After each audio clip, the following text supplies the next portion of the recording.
I'm gonna try to do this in one take so it's as real and genuine as possible. Day before Valentine's Day. I've had this video in my mind for a long time. I'm doing it a bit haphazardly right now, but I just can't go on with having all of this in my room. It's been too long. About 2 years ago, my friend was asking other people, and he asked me, "What do you want your last words to be?" I said I had this sinking fear that on my deathbed, I'm going to look at the ceiling and tell myself, I could have loved everything. I could have just loved everything. What was stopping me from loving everything? And I'll have this deep regret of just like being against anything. So I told him, I hope my last words are, I love everything, or I loved everything. No matter what it is, I loved everything.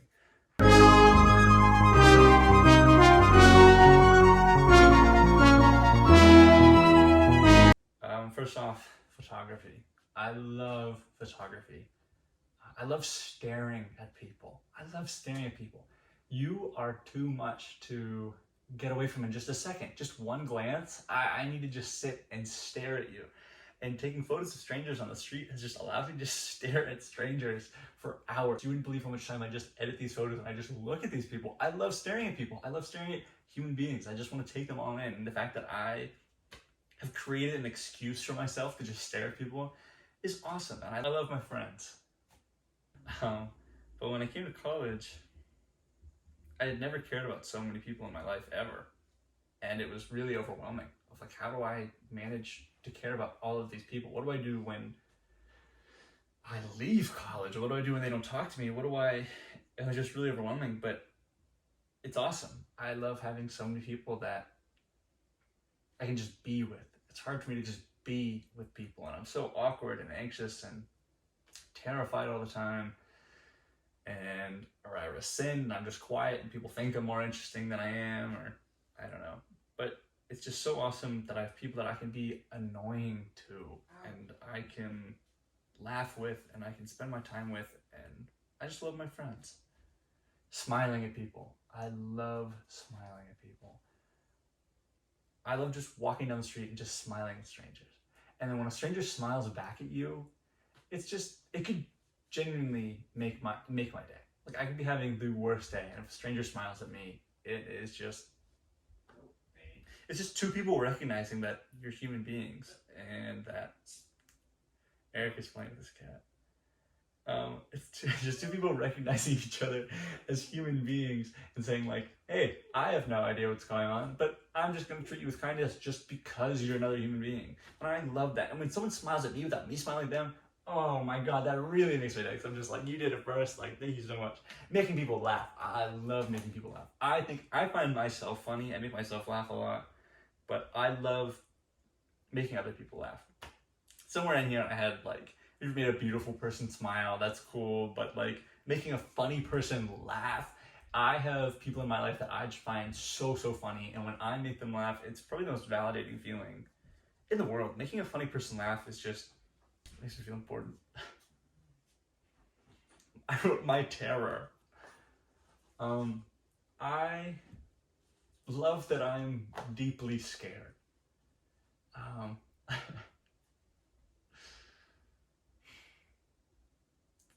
I love that I'm scared because, for the most part, I'm inconsiderate all the time. But for the most part, it makes me really considerate of the dangers for the world and how scared other people can be. I love that I'm terrified because when I say I'm terrified, it's like I wake up in panic attacks and stuff like that. I love that. I love my anxiety because, one, it definitely makes me feel alive, which I'm not like. Someone told me once that they think I'm just an adrenaline junkie, but I love. There's no feeling like terror, and obviously it's not a fun feeling to have all the time, but it's just a part of the human experience, and I love that I get that part of the experience. I'll probably cut this part up because I'm stumbling a lot, but I love being scared because I love my fear because it has helped me understand, when other people are feeling fear, what I feel like I can say to them and how I can help them, because I feel like I have to soothe myself a lot. And if I know how to soothe someone that's really scared from me, and I know it works with me, hopefully I'll be able to help other people. And I think it's also just helped me be kinder. Like, I feel like when you're aware of how intimidating everything is, I'm constantly anxious about me being intimidating to other people. I'm tall and I walk fast. I hate walking behind people at night. But it makes me consider that. I'm like, oh, I should probably slow down. I don't want them to think I'm like coming up at them,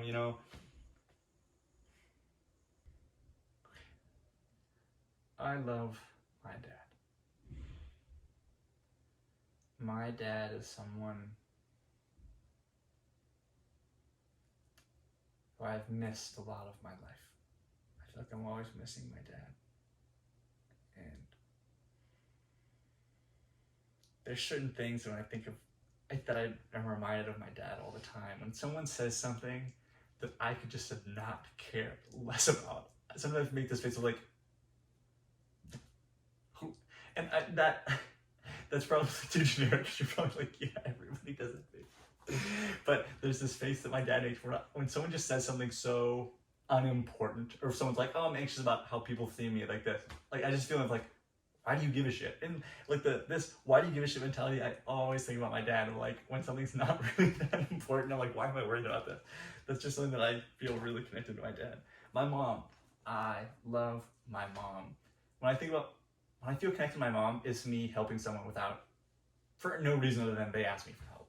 When I think about what makes me feel connected to my mom, is when I just help someone immediately. When I just give someone money, when someone says, can you help me with this? I'm like, yeah, definitely, 100%. I don't care who you are. I hope that you know that I will help you if you ask me. Like, regardless of who you are, my track record is like, I got a pretty good ratio. I'm not gonna say a lot of nice things about myself, but I have a pretty good ratio of being asked for help and helping. Like, people that I do not like at all can ask me for help, and I'll be like, yeah, because it's just the right thing to do. I'll help you.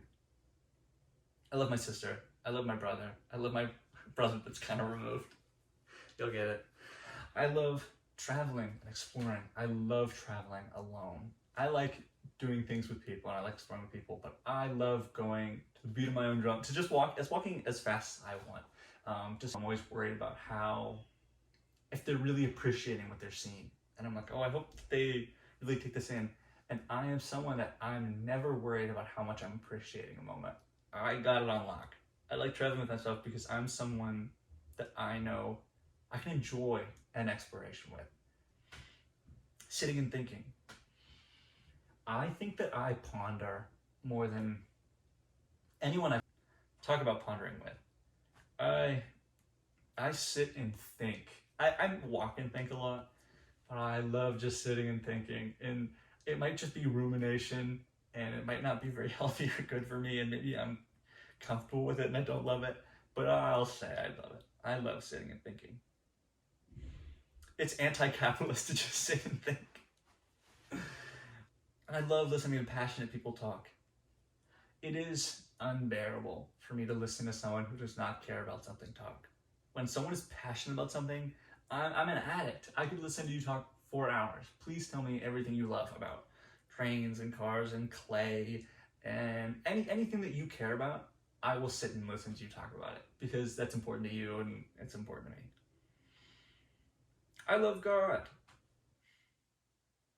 And I've been kind of thinking a lot about how it feels corny for a 20-year-old, 21-year-old to say that they love God. I don't believe in I guess for the purpose of this, I will say I love organized religion, but I don't love organized religion. I watched some comedian describe God as a blanket term for just the connectedness of everything. And I love the idea that everything is connected and that deep down it's all just one thing. And I love the idea of God, and I really hope it exists, and I really hope it's not a Christian God or a hateful God or a punitive God. I really hope it's a loving God. I love loss and death. So I haven't had too many really close to home deaths. But I've lost a lot of people. And I love loss because I'm someone that needs to be reminded of things over and over again and over again. I feel so dumb often. I feel like I need to constantly relearn. And this is the worst one for Peter to be fucking with Eric right now. But I love loss because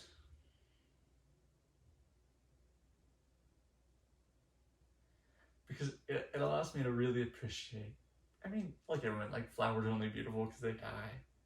But I love loss because I get acclimated to things and to people.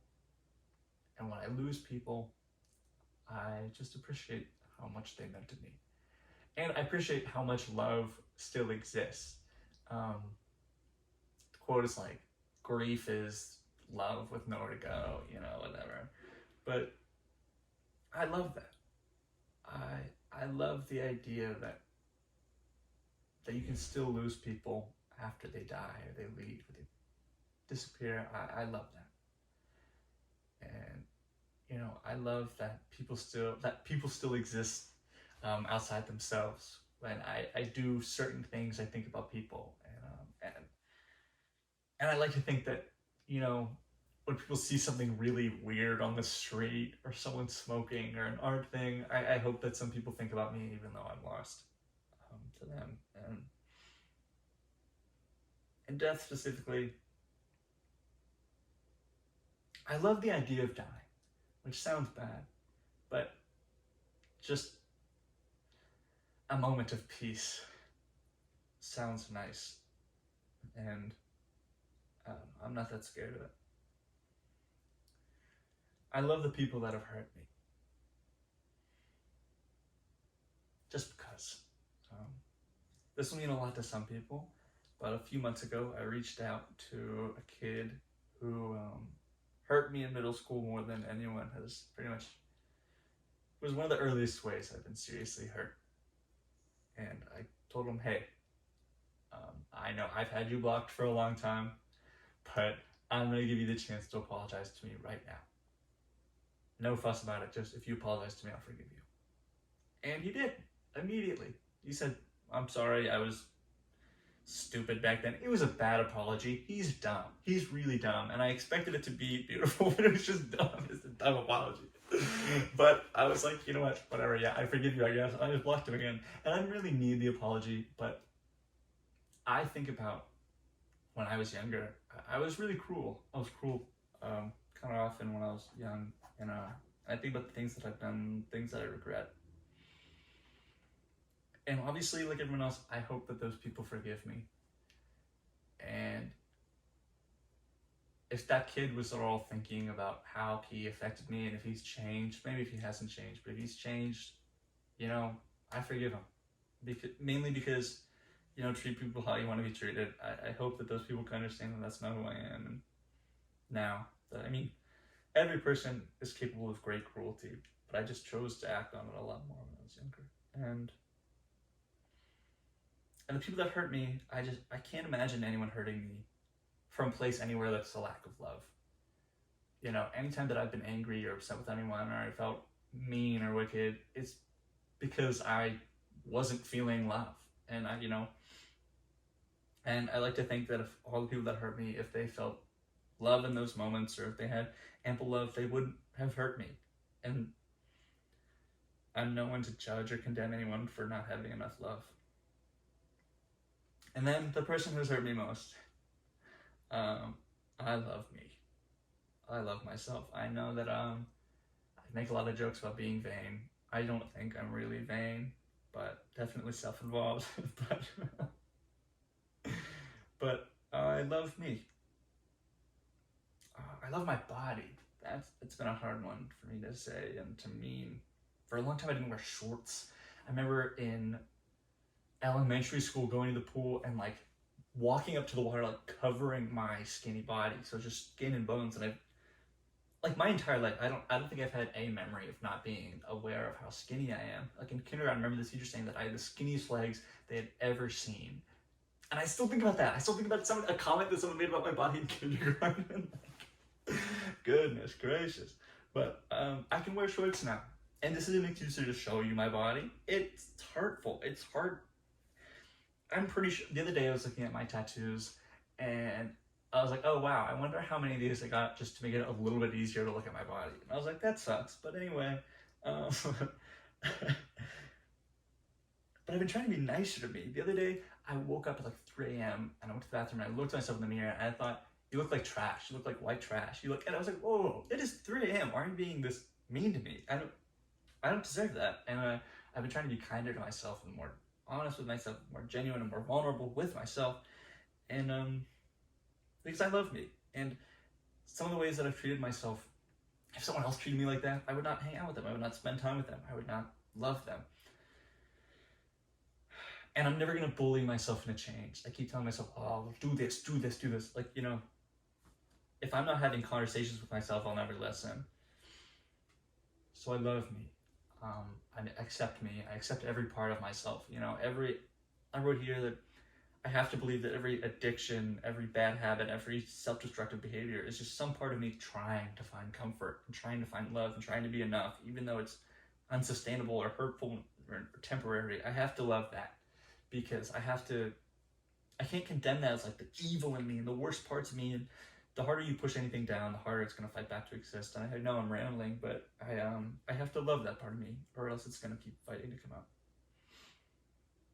But I love my bitterness. I love my selfishness. I love my horniness. I wrote that when I was tired, but I don't like that one that much. I love my stupidity. I love my wit and my charm and my reflection. And I love a lot about me. My face. I wanted to cut that. I might cut this in after the body. I love my face. It has taken me a long time to say it. It'll take me longer to really mean it. I love my face. I love the left side of my face. I love the right side of my face. I think I'm going to interject in here the ugliest photo of me I've ever seen. This is a photo of me that I don't like. And it would be cool if I could post this on social media without saying, oh, this photo's ugly, guys. Don't worry, this photo's ugly. Because that's like still kind of cowardly. But I really feel disgusting in this photo. But I shouldn't. I look fine. I look like a human being. I look like a human being in this photo. And I'm gonna keep shitting on it, even though I shouldn't. And I hate it. I hate the photo. But I love it. I love it because that's me. So often I think on social media, I'm like, oh, I can't post a photo. I don't want people to think I look like this. People see you. People see me all the time. People know what I look like. And sometimes I think like, oh, I hope they don't like me from this angle. People know what I look like. And I look like that. Like, I'm a human being. Human beings look like everything. My face is not, Dorian Gray, a depiction of my wickedness, or it's not something that I can change or do. It's how I look. This is how I look, which is such a dumb, it's not a revelation. It's just how I look. Why would I be ashamed of how I was made? This is my face. I love my nose. I love my chin. I love my crooked face. I love my teeth. I love my burnt up eyes. I love every part of me. It's just the way I am. I can be better. I can be stronger. I can gain weight. I'm trying. I'm not trying, but I love me. I've rambled a lot, but I love me. I'm trying to love me. And I love you. If you're watching this, I probably love you. Some people it's probably harder. Some people I probably don't care much about. Some people I probably don't think about at all. But I like to think that if you and I sat down for hours, I would love you and you would love me. Because I think really the only thing that separates people is time and opportunity. So I like to think I am capable of loving every single person on the planet. And it's a comforting thought thinking that every single person on this planet is loved. So,